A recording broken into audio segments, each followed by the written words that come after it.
All right, guys, welcome back to Chef Jay Fields Exquisite Seafood. We're going to be talking about some mussels today.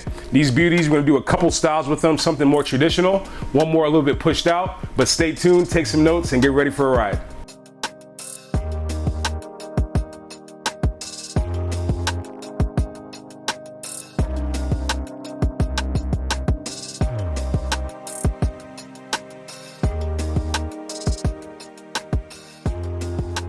All right, so let's get right into it. We said we're talking about mussels today, okay? So what we have today are some beautiful mussels. These are black mussels coming out of Rhode Island.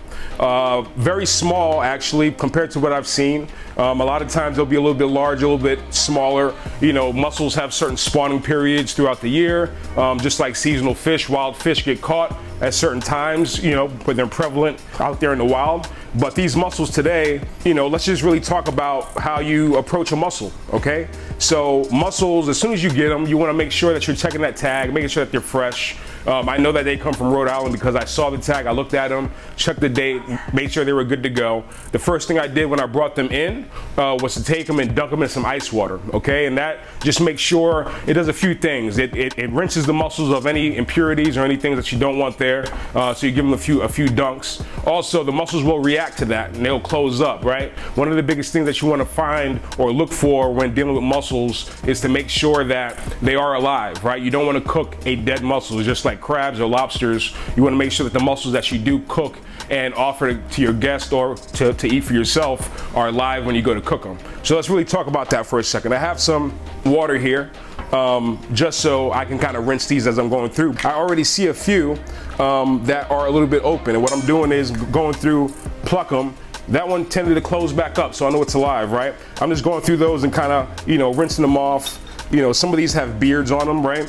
When I say a beard, right, this little stretchy thing that actually looks like a beard, you want to pull those out and make sure that the mussels are nice and clean, right? You don't want any of the sand, the beards, any of those things entering your final saute. So one of the biggest things that you want to look for is that you are getting those reactions and you're cleaning up your mussels and getting to a point. These are all closing up, so that's a good sign. Getting to the point where you have a raw material that is alive, fresh, clean, and ready to go. So we're just gonna kind of speed through these and I'll kind of show you that if you just want to stay tuned with me.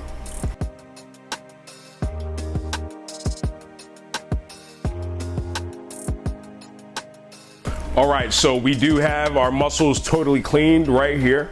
All right, we've gone through, we clicked them all, made sure that they were alive. All our sand was gone, our beards, right? And just kind of really inspected our mussels as we worked them. But I just want to show you the result of that, right? So we have two little dishes here. One dish just kind of shows the beards, the foreign material. There was actually a little bit of seaweed in there, some shell pieces, a lot of sand. All right, so that's all the stuff that we kind of picked away. A lot of it went down the drain as well with the rest of the water, but I just want to kind of show you guys the importance of kind of picking through and inspecting your mussels and making sure that they're totally clean. These are the guys that were either dead, cracked open. This one actually had a barnacle attached to it that was pretty big, so we wanted to get that out of there. But you know, these were the ones that we clicked them and they didn't close up, right? As you can see over here, I just saw a guy that was open. Looked like he closed back up already, right? So we already know that we have a really good bunch of mussels that are ready to cook right here. So step number one accomplished. I'm gonna put that to the side. And then we're just gonna talk about our styles of mussels. So we said that we're gonna do something more traditional and something a little bit more pushed out. So there is a dish called mules frites, which is almost like a combination of traditionally sauteed mussels that have been steamed open, served with fries or potatoes, right? Chips, anything hard fried. Sometimes you'll be served with an aioli on the side, sometimes not. We will be doing a play on that. But we'll be doing some potato chips, true chips, and slicing those nice and thin. We have our mandolin here. We have some peeled potatoes right here as well. But in that style, we're going to be utilizing some bacon, rendering that down, adding our veggies to the pan, steaming that open with some beer, right? We're using some Blue Moon. The reason I chose Blue Moon was because of that kind of citrus background. It has that orange in it, which plays very nice with the mussels and all the other ingredients. So that'll be step number one. That'll be your more traditional style of mussel. Our secondary version will be almost a combination of like a Mediterranean / African flavor profile. We're going to be using some harissa or harissa, which is a red pepper paste. which you'll typically see around the Middle East. And then we also using some Ras El Hanout, which is a spice combination out of Morocco, which has, you know, a beautiful aroma, very aromatic spices. You have a lot of nice things going on there. So we do have, you know, this international kind of play and something that feels a little bit closer to home as well. Instead of doing chips on this side, what we'll be doing is some crispy chickpeas, okay? So crispy chickpeas, you'll find a lot of that in the Middle East. I personally love crispy chickpeas as a snack. We'll be flavoring those with a little bit of that Ras El Hanout. And on both sides, you typically may find some bread to soak up that beautiful liquid that you produce inside the pan. We have some naan that we'll be doing on this side as well, just so you have a little bit of a different approach. So those things being said, let's just prep some of these veggies and get those ready, right? So for our more traditional style, we have some onions, some tomatoes, some scallion, and then this long sweet pepper that we're gonna kind of slice out and have that be part of the party as well. I chose that pepper because I can get some nice rings out of it instead of big thick slices of a red bell pepper. It still has that sweetness to it, so we're gonna be in the same ballpark. But what I'm gonna do with these onions, or this onion, is just, you know, get a very rough kind of dice on it, you know? With mussels, you don't have to be exact, right? You don't have to have like a perfect 3/4 inch dice or slice. You know, what we're doing is, the whole theme is trying to take your mussels, have it be paired with some very aromatic type of ingredients. Definitely want some broth going on in there, whether that is via the mussels themselves. If you're adding the beer, we're gonna be adding some wine over here. But once those mussels steam open, they produce their own juice. They kind of give up their juices and kind of combine with whatever flavors you have going on already. So we're gonna be doing, we got some pieces of onion, about 1 inch to 3/4 of an inch thick. We have some little skin on that piece. We're gonna put that to the side. We also have some vine ripe tomato, okay? So our vine ripe tomato, we're gonna dice that up kind of large as well. Again, you have that bacon, which we're gonna start in the pan, but then we're gonna add these veggies. And then, if you can imagine, the tomatoes are going to kind of create their own juices in the pan, mixed with those onions, right? Those scallions will be more of a garnish than, you know, a finishing point inside the saute. But all those flavors combine to give you something very, very tasty. You know, that bacon gives you a nice smoky background flavor as well. When combined with the mussels and the beer, right? Bacon and beer, you cannot go wrong, right? So we're just trying to marry some very like ingredients, like flavors, into a very traditional-esque type of dish. So have our long peppers there. They look very, very nice. You can also find these very small, little small bell peppers as well. Take the tip off and just do some rounds. I want to give this a little bit of thickness, you know. There's some peppers that you can get as well out there, serranos, different things that you use them, you have that heat added. We're not really going for that heat. You'll see the heat element be applied on the secondary part with that harissa that gives you a little bit of heat and some awesome color, right? So we have peppers there, and then we're gonna do a little bit of scallion over here, slice those up, and then we'll get on to our saute.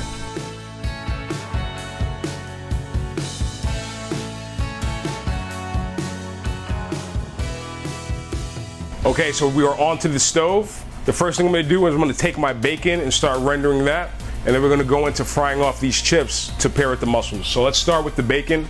I have a pan on about medium heat, and I have some bacon that I have diced to about 1/2 inch or so. Like we said, you don't have to be exact. Very rustic style of dish, but I would say we're adding about 3 slices of bacon to that pan. And you just want that to start to render. I like to cheat just a little bit. I'm gonna add a little bit of oil just to get it going. And then we're just gonna kind of move that around. And you want that bacon to render. I wanna get the crispness of the bacon. I wanna have that experience as I'm eating the dish. It also allows all the flavors, all the smokiness of the bacon to come out. So I added that to my pan. And like we said, we're just gonna let that render out. Break it up. Make sure that all those little pieces of bacon are getting browned up in the pan and you're rendering. When you say the word rendering, it's all about leaching out the fats that are inside of the meat and having that be part of the saute. So that's already happening, as we can see. I have taken my potatoes and we sliced those out. I would say this is about 1/8 of an inch thick slice. I took them, not blanched them, I dipped them in some water just to rinse off the excess starch. And then we have some oil that has been heating up. We're gonna add those to the pan as well, all right? So I like to start off individually, like, you know, like we said, these are chips. You know, one of the biggest things I don't like is to get chips and they're all stuck together. You know, if we dump them all in at one shot, chances are that may happen. Also, if you don't rinse your chips, it's a great way for that not to happen as well. So just trying to add those in. And then what I'm gonna do is take my little spider over here, my tool, and then move those around so they don't stick together. All right, watch out for a little bit of that splashback. There is a little bit of residual water on the potatoes, so just watch for that. But we have those in, and just using my spider, I'm just gonna move those around a little bit. Just let them do their thing. You don't want it too high of a heat because these things will burn up, that starch will develop, and you'll get too much browning. We wanna watch that. So our bacon is rendering nicely over here. Right, we're almost to that point where it's completely crisp. It's a very important step, right? Nobody likes to be chewing on just like raw bacon fat, you know, something that I don't personally like. So just make sure you get that total render. We're gonna be moving into the next components of this dish once the bacon is completely rendered. Right, so we're sitting here multitasking, have our bacon, we have our potatoes, continue to work those potatoes, right? As they cook up, they're gonna want to stick together, they're gonna want to, you know, come together. Those starches will start to develop and come out of the potatoes. Like we said, we don't want to overcook, we don't want to cook too quickly. So it's important to have the heat be nice and hot, but not totally like smoking, is what you don't want. These are very thinly cut potatoes, right? So give those a work. Our bacon is looking pretty good, right? This bacon will continue to render as we add the rest of the ingredients. So what I'm gonna do is I'm gonna add what we talked about, a little bit of garlic, about a tablespoon of garlic, which has been roughly chopped. We're gonna add all of those peppers that we had. We are going to add about a quarter of an onion. We cut up half, so that's about a quarter right there. And then we are also going to add our tomato, about half of that tomato will go in the pan as well, right? So what I'm gonna do now, I'm gonna up my heat a little bit, right? Because we're about to add the mussels to steam them open, right? So just get all those flavors going together. As you add every ingredient, let it sit for a few minutes. Let the flavors develop, let the saute do its thing, right? All those natural juices, the garlic develops, your peppers release their juices, the onions. You want all those things to have a second to you know, be as best as they could be, right? So these potatoes are getting there, some light browning happening. We actually got some souffling of the potato when they kind of open up. That's a nice textural thing. Not mad at that. But I'm gonna just keep my eye on those and let them keep on going. I might just, now that I'm past the kind of poppy stage of the water in there, I'm gonna turn my heat up just slightly. All right, so bacon, onions, garlic. What I have here, we've taken about 3.5 to 4 cups of those mussels that we cleaned out, and we're gonna add those to the pan.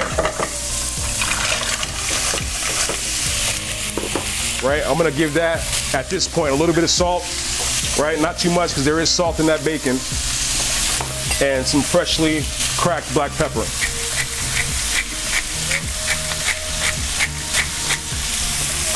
Give those a few tosses. Again, we're gonna let this sit for about 2-3 minutes. You see how lovely those peppers are.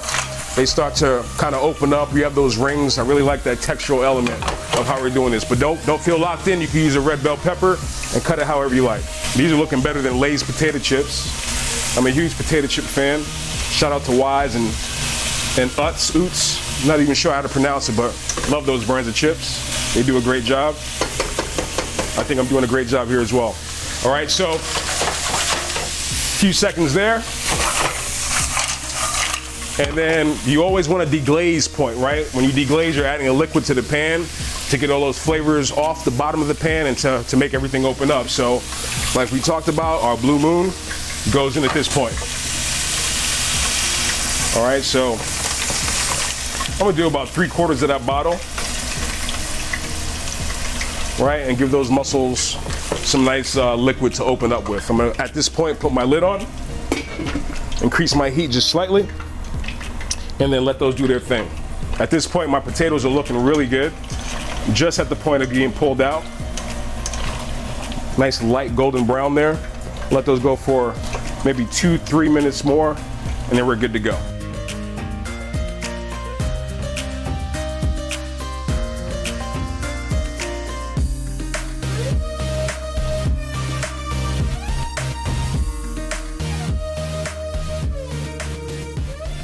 Okay, so we have pulled our potatoes to the side. They are nicely fried. We quickly season them. And our mussels, let's take a look at those. All right, we are beautifully steamed. Right there, good to go. So what I'm gonna do is I'm just gonna add some butter to this just to fortify that broth. We have all those flavors, the mussel juice is opened up, and then we are good to go. So I'm actually gonna kill that heat right now. And then we are going to go with a little bit of butter. So let's say about 2 tablespoons or so of some really nice butter. This is Irish butter here, which has a beautiful richness, beautiful flavor to it. And we're just gonna kind of work that in, let that get to the bottom, melt down, and do its thing. And at this point, as that melts, let's transfer over and start plating. All right, so we've taken our mussels off of the heat. We applied that butter. That butter has kind of melted down inside of our mussels. Now what I'm gonna do is add a little bit of freshness. As you always know, I like to add that fresh finish. So we have some parsley here. I wanna say about 2 tablespoons, chopped roughly. And we're just gonna add that in, and let that mix up with the broth. We already have, some beautiful flavors off the bacon. The mussels themselves have a certain brininess to them. So you wanna take all those things into consideration. And just kind of, we add that fresh finish just to open things up a little bit, right? Fresh parsley mixed in is never a bad idea, okay? So as you can see, all the mussels opened, right? Be gentle with them also, because what you want is to pick up a mussel, you have the mussel in it, pick a little bit of broth, eat everything together. If you kind of get a little bit violent with them or mix them up past when you take that top off and they're fully steamed, then the mussels may fall out of the shell, which is not totally a bad thing, but you don't want to kind of be picking up blanks and have them not be completely filled. So let's go ahead and add our mussels to this bowl that we have here. Just move this over just slightly. I really like this bowl because it gives me something that I could add my mussels to, and then it gives me something that I could put my chips in, right? And that's kind of what you expect. Typically when you get moules frites, your chips would be on the side. Maybe it comes with an aioli to the side as well. But you have that experience of, this crispy chip, this wonderfully plated mussel. I'm purposely kind of putting these in because I want to put all that broth over everything and just kind of let it sing, right? So you have that bacon, those onions, everything right over the top. That looks to die for. All right, so we put our pan back here, right? And then we have our chips, which we're gonna put right to the side, right? So we talked about aioli being paired with this. Instead of dipping it and having like your aioli to the side, what I like to do is we just put it in a little bit of a squeeze bottle. We made a quick aioli, a little bit of egg yolk, lemon, got some garlic in there, and red smoked paprika actually, and just gonna put that right there, right? We talked about the scallion to finish it all, right? Another fresh finish to go on top of those mussels, and there you have it, right? So this is your play on moules frites. We have that with steamed open with a little bit of Blue Moon beer. Got some bacon in there, right? Some chips to the side, a little bit of aioli. Pick up that mussel, eat that chip. Wonderful shareable experience.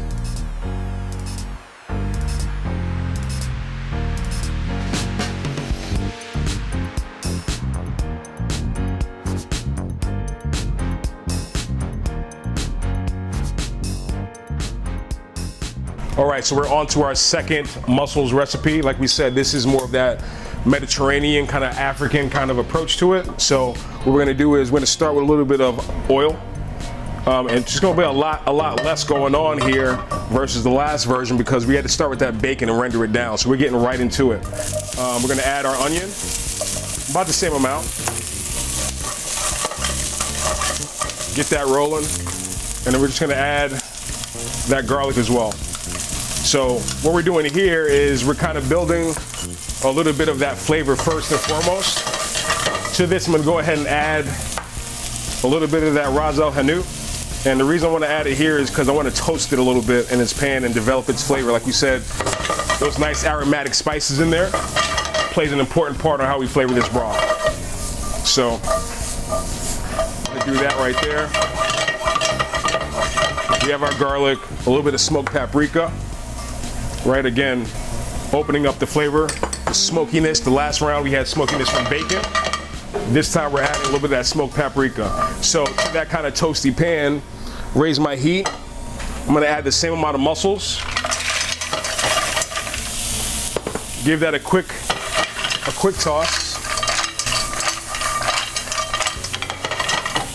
Right, a little bit of salt. We're not gonna add pepper because we do have that harissa that's going to be coming into play as well. And I'm gonna add that right now. So our harissa paste, right? This will add a beautiful spice and a beautiful color to this dish. Right, so we'll do about 3 tablespoons of that. On this one, white wine will be our deglaze for the pan to create our broth. All right, give that a couple shakes just to make sure everything is good. And then we're just gonna go ahead and cover that and allow it to steam open.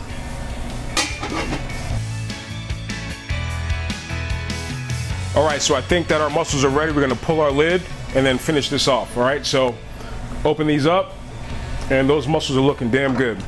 All right, we're steamed open. We got a little bit of residual broth in there, which is a good sign. The heat comes off again. You don't wanna overcook your mussels. Once they're done, and they're done as soon as they open up, right? So what we're gonna do is we're gonna add a few things. We're gonna add some butter, just for some richness to that broth. I'm also going to add some Greek yogurt, okay? So we just said we had these Mediterranean type flavors. This will help to kind of smooth out those spices a little bit. So a couple dollops of Greek yogurt, and then some lemon juice, right? Have a nice fat lemon there, squeeze that right over. Brightness will help to just open everything up. We talked about those spices. This lemon juice will just make all those flavors in there just open up.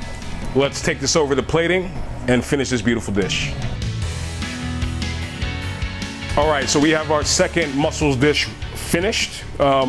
We actually worked in a little bit of that butter, that lemon, and that Greek yogurt, lightened up our sauce just slightly, okay? But what I wanna do, again, fresh finish, right? So we have a little bit of cilantro and parsley here that we're adding to this. You know, you have a little bit of a different flavor profile with those spices, so I like the idea of adding that cilantro, which gives you that kind of floral background flavor. So I'm just gonna work that in just gently. You don't want to overwork this and get all the mussels to fall out. What I'm trying to do is just make sure everything is coated and beautiful. So let's get down to plating this up. So we're going to add our mussels just straight to this bowl, heaping portion of mussels. I always like to pull my mussels out first and then finish with the sauce over the top just so everything gets coated and everything is beautiful. So slowly but surely we'll get those out of there. I love mussels. Mussels are a very shareable experience. Really cool. Everybody kind of gets in, digs in there. Let that sauce drizzle over the top, just like that, right? Put this towards the back. I'm gonna give the inside of this bowl just a quick wipe down, right? Not trying to lose that beautiful height, mountain of mussels that we have there. We're gonna finish this off with some chickpeas, right? So we took some chickpeas, fried them until they floated. They were nice and crispy. And we added the same flavorings that we added to the mussels. So the ras el hanout, we added some smoked paprika, some salt, and a little bit of chopped cilantro. And this is a beautiful crispy element to add to this, and it kind of mixes in with the broth, right? You kind of pluck those up inside that shell as you pick up the mussel. Beautiful element there. And then we had some store-bought naan, right? So we just popped that in the oven really quickly to get some color, some texture, starting to bubble up nicely there. And what we're gonna do is just kind of cut some triangles of that. And if you can imagine, just, you know, digging in and getting some of that broth, right, to kind of stick out there. This soaks it all up. Beautiful experience that you have. I'm gonna go ahead and put both of those in there, right? You get to the bottom of that bowl after those mussels are done. You have that broth, take that naan, soak it up, have some chickpeas. Really beautiful experience once you are done with your meal. All right, so there you have it. This is your Mediterranean meets African style of mussels. We've got some crispy chickpeas over the top, ras el hanout, harissa, garlic, beautiful broth made of white wine. Cannot go wrong. Cheers, guys.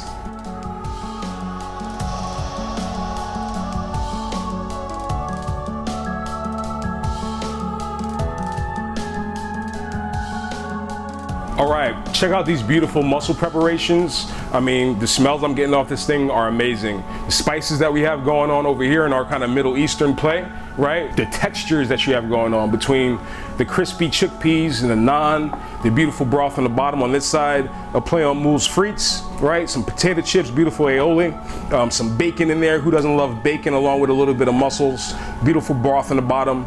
Cannot go wrong on both these items. If you want any questions, have any questions about any of these dishes, as always, you can catch me, Chef Jay Fields TV, on Gmail, Instagram, and Facebook, also TikTok. All right, reach out, subscribe, follow me. I'll follow you, do the same. And like I always say, never stop cooking, guys. Have a good one.